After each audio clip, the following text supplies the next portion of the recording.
Hey friends. So, what if I told you that you could be a genius, essentially, if you get your heart in alignment with creation and you develop faith in the Creator and you act out of humility and grace and forgiveness and faith, you can have access to all of the divine wisdom frequency codes that came with your piece of creation. And because I'm pretty certain we're all geniuses, and I know that sounds crazy, but it's not. Why would a creator make us and then make us stupid, right? She wouldn't. He wouldn't. The creation is masculine and feminine energy. Each of us has a divine purpose, and we were given those codes from the Creator, not just in this lifetime, from our first lifetimes, because we all have been for the most part.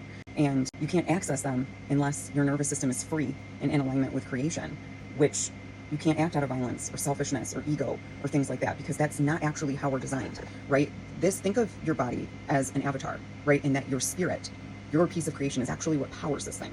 And without your soul, without your piece of creation that you were endowed with, this wouldn't work at all or properly.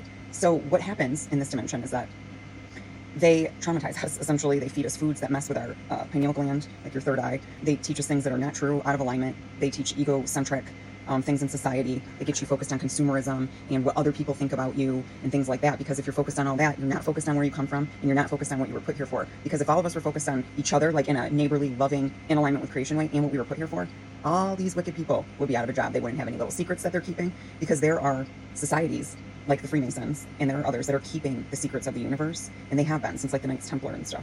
And that might sound nuts, but it's not. And there's proof of it throughout history. And why do they get to know the secrets to the universe, but humanity doesn't? Well, I'll tell you why. Because if they know them and we don't, they can exploit us and exploit those secrets. And that's coming to an end, because there is another that knows those secrets.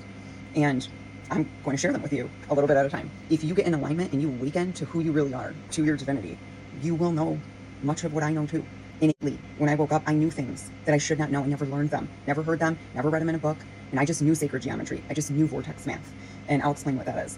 So, all geniuses, but you can't operate using your full, this is just a processor, right? So, and it, like your Holy Spirit sends shocks, sends vibrations up to your brain. Your brain then translates them into third dimensional thought, right? So just think of yourself, think of this whole thing as a computer. In this dimension, you have to be inside solid matter to create, right? Like if you want to do third dimensional things, and you have to be in a third dimensional vehicle. So this is your vehicle. So, but if you do certain things that you shouldn't do to your vehicle becomes corrupted, right? So if you're abused in childhood, it corrupts your nervous system, which then corrupts your brain, which then gets people to have these maladaptive personalities and to go on and traumatize other people like a virus. And that is what it is. It's a virus. It's a computer virus. We are biological computers, essentially. And I'm not kidding. Like, we really are. Anywho, think on that.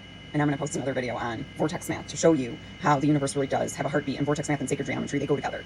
Okay, high five your friend. And let's wake up to the geniuses that we really, truly all are.